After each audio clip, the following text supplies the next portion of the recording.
ఇంకేంటి బుజ్జి sir post production ఎలా జరుగుతుంది చెప్పు. ఇప్పుడే సరదాగా అడుగుతున్నా.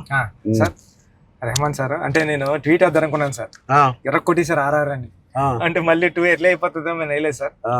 నెక్స్ట్ లెవెల్ ఆర్ఆర్ ఇచ్చారు sir Rahman sir. Okay, next level అండి. అంటే ఎమోషన్ కానీ నాకు నేను వెళ్ళి కూర్చున్నాను సార్. నిన్నే కూర్చుంటే ఇది మన సినిమా మన విజువల్ ని నెక్స్ట్ లెవెల్ పట్టుకుపోయారు సార్.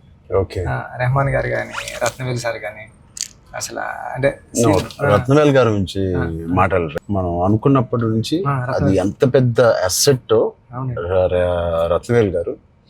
ఇట్ ఈస్ అంటే బ్యూటీ షాట్స్ ఇచ్చారు, కమర్షియల్ షాట్స్ ఇచ్చారు, అండ్ కథని అర్థం చేసుకునే విధానం రత్నవేల్ గారు మించిన కెమెరామెన్ నేనైతే పని చేయలేదు. ఉండే ఉంటారు కానీ నేనైతే పని చేయలేదు సార్. ఎందుకంటే సార్ రండి సార్, ఇప్పుడు నేను ఫస్ట్ సినిమా చేశాను సార్, ఇది second cinema and second film sir నాది.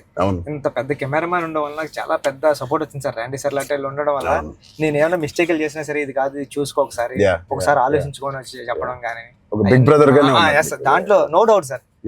అంత ఆయన కరెక్ట్ చేయడం కానీ అవన్నీ నేను చూసేదాన్ని ఒక్కొక్కసారి ఆయన నెక్స్ట్ లెవెల్ పట్టిపోయారు సార్. వచ్చి ఇలా చేద్దాం మనం అని.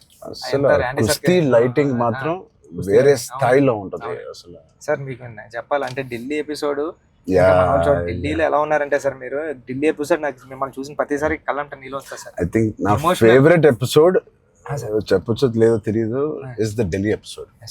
అంటే నీ కథ మొత్తం నువ్వు ఇందాక 2 గంటలన్నర కథ లేదా 3 గంటల కథ, ఆ ఢిల్లీ ఎపిసోడే మీ కథ. అవును సార్. ఢిల్లీ నేను ఢిల్లీ ఎడిటింగ్ రూమ్ లో చూసిన ప్రతిసారి మీకు కాల్ చేశాను సార్. నవీన్ అంటున్నారండి, ఎడిటర్ నవీన్ ఏమన్నాడంటే అండి, నవీన్ అన్న వచ్చి నువ్వు చూసిన ప్రతిసారి 20 వరకు కాల్ చేస్తున్నావు అని.